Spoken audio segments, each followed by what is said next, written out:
Salam jumpa saudara dalam Sapaan Gembala GKI. Saya Pendeta Gunawan Saputra dari GKI Pakisraya, Jakarta. Saudara, sebelum kita mendengarkan firman Tuhan, mari kita berdoa. Bapa di surga, kami datang kepadamu memohon penyertaan-Mu ya Bapa, agar kami yang sudah siap untuk mendengarkan firman-Mu dibukakan hati dan pikirannya, agar dapat mengerti dan dapat melakukannya di dalam hidup kami. Tuhan sertai hamba-Mu ya Tuhan yang akan menyampaikan firman, supaya dengan penyertaan Tuhan segala perkataan yang keluar dari mulutnya sesuai dengan kehendak Tuhan. Di dalam nama Tuhan Yesus Kristus kami berdoa, amin. Kita akan membaca Lukas pasal 3 ayat 7 sampai 14. Lalu ia berkata kepada orang banyak yang datang kepadanya untuk dibaptis, katanya, "Hai kamu keturunan ular beludak, siapakah yang mengatakan kepada kamu supaya melarikan diri dari murka yang akan datang? Jadi hasilkanlah buah-buah yang sesuai dengan pertobatan. Dan janganlah berpikir dalam hatimu, Abraham adalah bapa kami. Karena aku berkata kepadamu, Allah dapat menjadikan anak-anak bagi Abraham dari batu-batu ini. Kapak sudah tersedia pada akar pohon, dan setiap pohon yang tidak menghasilkan buah yang baik akan ditebang dan dibuang ke dalam api." Orang banyak bertanya kepadanya, "Jika demikian, apakah yang harus kami perbuat?" Jawabnya, "Barang siapa mempunyai 2 helai baju, hendaklah ia membaginya dengan yang tidak punya. Dan barang siapa mempunyai makanan, hendaklah ia berbuat juga demikian." Ada datang juga pemungut-pemungut cukai untuk dibaptis, dan mereka bertanya kepadanya, "Guru, apakah yang harus kami perbuat?" Jawabnya, "Jangan menagih lebih banyak daripada yang telah ditentukan bagimu." Dan prajurit-prajurit bertanya juga kepadanya, "Dan kami, apakah yang harus kami perbuat?" Jawab Yohanes kepada mereka, "Jangan merampas dan jangan memeras, dan cukupkanlah dirimu dengan gajimu." Demikian firman Tuhan. Saudara-saudara tentu pernah mendengar istilah Kristen tomat, tobat kumat. Mungkin karena fenomenanya cukup banyak orang-orang Kristen yang menyatakan diri bertobat, tapi kemudian kumat lagi melakukan dosa yang sama, sehingga kemudian muncullah istilah itu, Kristen tomat. Mengapa seseorang yang bertobat kemudian bisa kumat lagi? Mungkin karena proses pertobatannya sebetulnya belum selesai. Baru sampai pada menyesal dan mengaku dosa, tapi tidak sampai menghasilkan buah. Mungkin sama seperti orang yang kuliah. Meskipun dia sudah memulai prosesnya, pendaftaran, bayar uang kuliah, lalu mulai perkuliahannya, tetapi kalau dia tidak menyelesaikannya sampai selesai, maka dia tidak bisa mengaku diri sebagai seorang sarjana. Karena meskipun sudah dimulai, tapi tidak selesai. Demikian juga dengan pertobatan.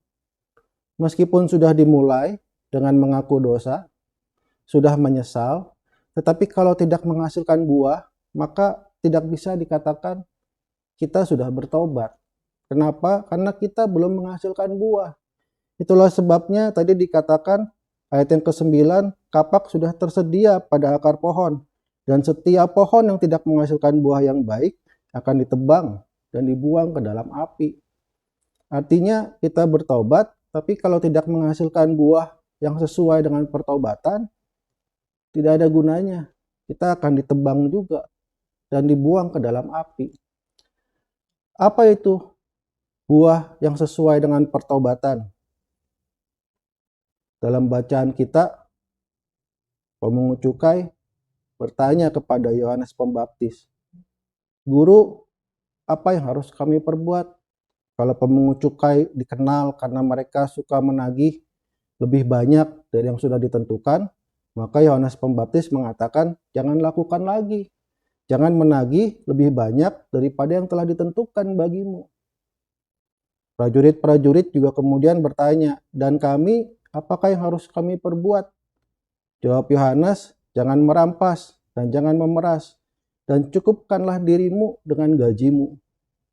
Jadi apa yang harus dilakukan oleh pemungut cukai berbeda dengan apa yang harus dilakukan oleh prajurit-prajurit, karena dosanya memang beda. Sehingga buah yang dihasilkan juga berbeda. Buah yang sesuai dengan pertobatan. Demikian juga kita. Kalau kita berdosa karena kita suka mendendam, menyimpan kemarahan, ketika kita bertobat, maka tidak selesai hanya sampai pada pengakuan di mulut bahwa kita menyesal, bahwa kita memohon ampun. Tapi kita harus terus melanjutkan prosesnya sampai menghasilkan buah. Buahnya apa? Kalau sebelumnya kita pendendam, maka sekarang kita adalah pengampun. Kita sudah tidak lagi menyimpan sakit hati, menyimpan dendam, tetapi mau mengampuni, mau memaafkan, bahkan mau mengasihi. Kalau sebelumnya kita suka menyakiti orang lain, entah secara fisik, entah secara verbal, kalau kita sudah bertobat, maka kita sudah harus berubah. Tidak lagi menyakiti, tetapi mengasihi.